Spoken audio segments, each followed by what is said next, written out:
আজকে যারা কবরবাসী হয়ে গেছে, এই কবরবাসী কর্ম দুনিয়াতে যা করেছেন এই কর্মের ফলটা তিনি ভোগ করবেন। আমরা যদি দুনিয়াবাসী কিছু ওনাদের জন্য পার্সেল করি নেক, একমাত্র সেটাই তারা পাবেন, আর তারা নিজের কিছু করার অধিকার কবরের মধ্যে আর নাই। কথা বলছেন না?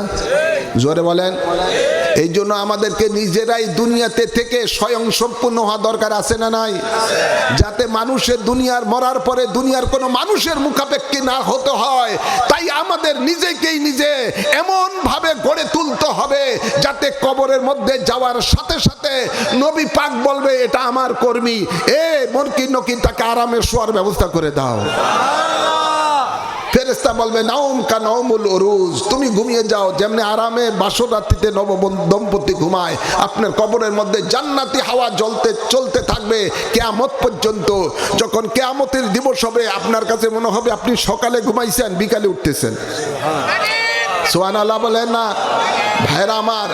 তাই আমাদেরকে এমন কর্ম করা দরকার আছে না নাই, যাতে করে আমাদের কবরটা জান্নাতের বাগান হয়। মরার সাথে সাথে আমাদের কবরটা জান্নাতের বাগান হয়। এমন যেন কোনো কর্ম আমরা না করি যে কর্ম করলে কবরে যাওয়ার সাথে সাথে আপনার কবরটা জাহান্নামের গর্ত হয়। নাউজুবিল্লাহ বলেন না? কর্ম ভালো করা দরকার আছে না নাই? এই কর্মটা হলো কি? নেক আমল করা। কি আমল করা? নেক আমল করা।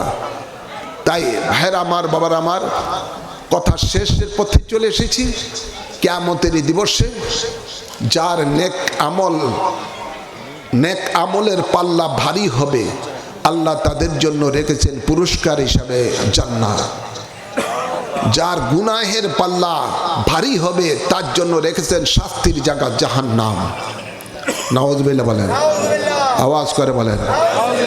দুনিয়ার সকল যত রকমের সম্পদ আপনি অর্জন করেছেন, হারাম হালালের দিকে তাকান নাই। সব সম্পদ মরে গেলে আত্মীয় স্বজন ওয়ারিসেরা ভাগ করে নিয়ে যাবে, কিন্তু মনে রাখবেন আপনি যদি দুনিয়াতে নেক আমল করে যান, ওই নেক আমলটার মধ্যে কোনো ভাগ বসাতে কেউ পারবে না। ঠিক না বাড়ি? ওই নেক আমলটা আপনারই থাকবে, এটার মধ্যে কেউ ভাগ বসাতে পারবে না। তাই সেই ব্যক্তি হলো উত্তম জ্ঞানী ব্যক্তি যে দুনিয়াতে থেকেই আখিরাতে তার সম্বল পাঠিয়েছেন। সেই সম্বলটা হলো নেক আমল, সেই সম্বলটা হলো নেক আমল।